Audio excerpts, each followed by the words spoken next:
Em nosso estudo de hoje é a lição 60 do Livro da Esperança. Tais quais somos. Nem todo que diz Senhor, Senhor entrará no reino dos céus, mas aquele que faz a vontade de meu Pai que está nos céus. Mateus capítulo 7, versículo 21. Será bastante trazer a libreia do Senhor para ser fiel servidor seu? Bastará dizer sou cristão para que alguém seja um seguidor do Cristo? Procurai os verdadeiros cristãos e os reconhecereis pelas suas obras. Capítulo 18, texto 16 do Evangelho segundo o Espiritismo. Declaras-te no sadio propósito de buscar evolução e aprimoramento, luz e alegria, entretanto, em várias ocasiões estacas recusando a estação de experiência e resgate em que ainda te vês. Deitas aflitivo olhar para fora e frequentemente cobiça sem perceber as condições de amigos determinados, perdendo valioso tempo em descabidas lamentações. Se eu contasse com mais saúde, alegas em tom amargo. Em corpos enfermos, todavia, há espíritos que, em tesouro, paciência e coragem, fortaleza e bom ânimo, levantando o padrão moral de comunidades inteiras. Se eu conseguisse um diploma distinto, afirmas com menosprezo a ti mesmo. Não te é lícito desconhecer, porém, que o dever retamente cumprido é certificado dos mais nobres, descerrando-te caminho às conquistas superiores. Se eu tivesse dinheiro, reclamas triste, mas esquece-te de que é possível socorrer o doente e abençoar o próximo sem acessórios amoedados. Se eu possuísse mais cultura, asseveras mostrando verbo desapontado, e não te aplicas ao esmero de lembrar que nunca existiram sábios e autoridades sem começos laboriosos e sem ásperas disciplinas. Se eu alcançasse companheiros melhores, dizes subestimando o próprio valor. Entretanto, o esposo transviado e a esposa difícil, os filhos problemas e os parentes complicados, os colaboradores incipientes, os amigos incompletos, são motivos preciosos do teu apostolado individual na abnegação e no entendimento para que te eleves de nível ante a vida maior. Errados ou inibidos, deficientes ou ignorantes, rebeldes ou faltosos, é necessário aceitar a nós mesmos, tais quais somos, sem acalentar ilusões a nosso respeito, mas conscientes de que a nossa recuperação, melhoria, educação e utilidade no bem dos semelhantes, na sustentação do bem de nós mesmos, podem principiar desde hoje, se nós quisermos, porquanto é da lei que a nossa vontade intimamente livre dispõe de ensejos para renovar o destino todos os dias. Ensinou-nos Jesus que o reino de Deus está dentro de nós. Fujamos, pois, de invejar os instrumentos de trabalho e progresso que brilham na responsabilidade dos outros. Para superar as dificuldades e empeços de nossos próprios limites, basta abrir o coração ao amor e aproveitar os recursos que nos enriquecem as mãos. Meus amigos, quando eu paro para ler um texto como esse, a primeira coisa que me vem na cabeça, né? A gente tem que aprender a amar a gente mesmo e a reconhecer também as virtudes que a gente já conquistou, porque é claro, a gente, né, o ser humano ele é assim, o ser humano ele está sempre buscando o melhor, isso é natural, faz parte da lei de conservação, que é uma lei moral, né, que a gente tem mesmo, não tem como fugir disso.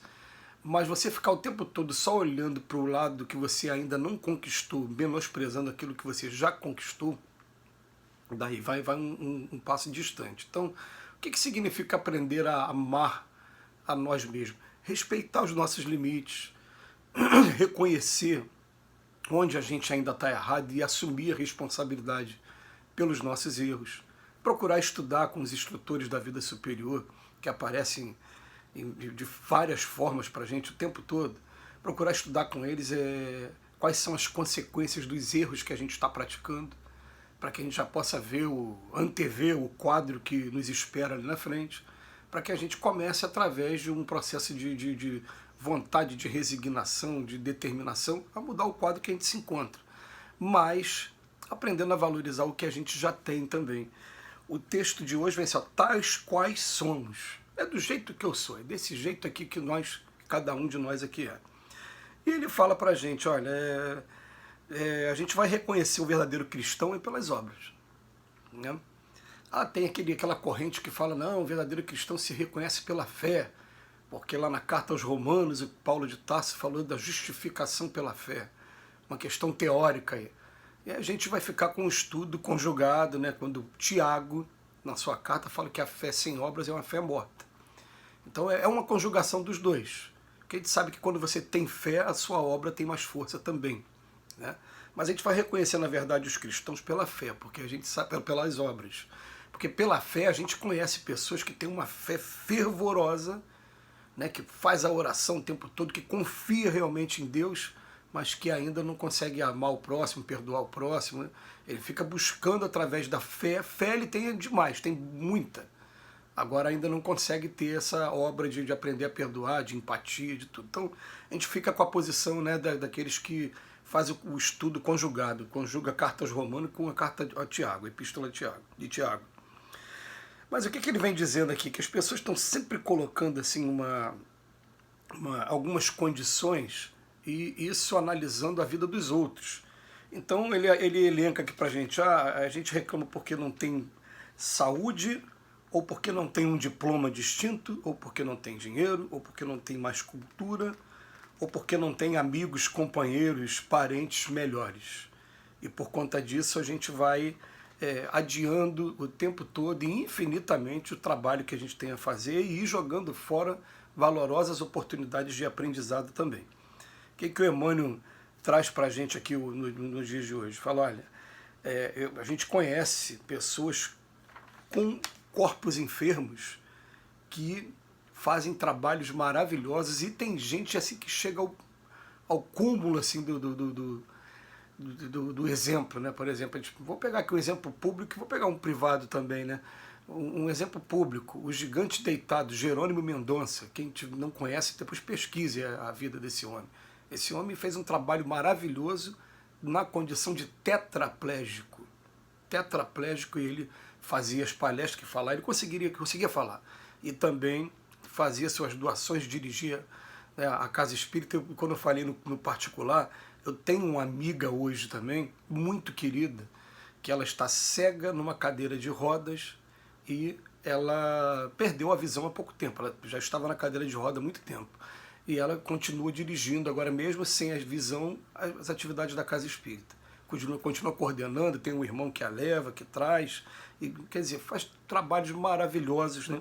Então não é a questão da saúde que vai impedir que a gente faça ou deixe de fazer o trabalho. Aliás, eu tenho um exemplo também maravilhoso, né, que eu sempre gosto de contar, porque para mim foi marcante. Quando é marcante na nossa vida, né, de eu ter conhecido uma pessoa que na cama, ela no estado do Maranhão, ela ficava mandando mensagem, fica até hoje, mandando mensagens de incentivo a quem está passando por problemas. Então ela fica o tempo todo nas redes sociais.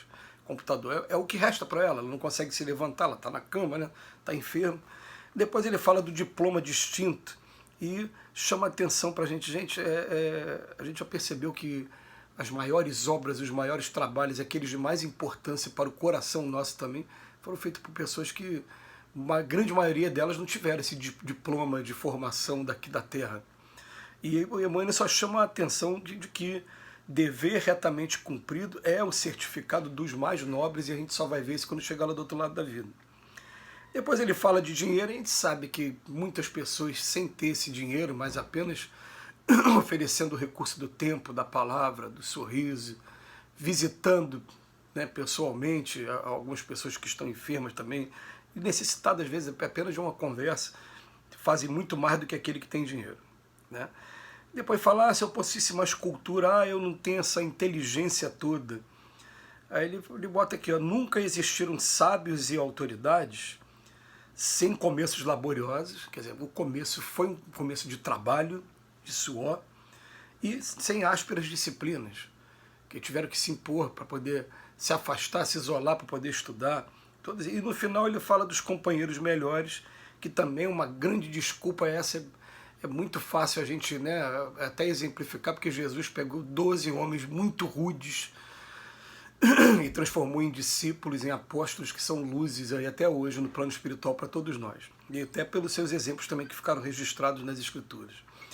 A gente tem que partir de onde a gente está agora, tais quais nós somos, com a saúde que eu tenho, com o diploma que eu tenho ou deixo de ter, com o dinheiro, com a cultura que eu tenho mais ou menos, e também com os companheiros que estão à minha disposição para poder aproveitar toda essa oportunidade.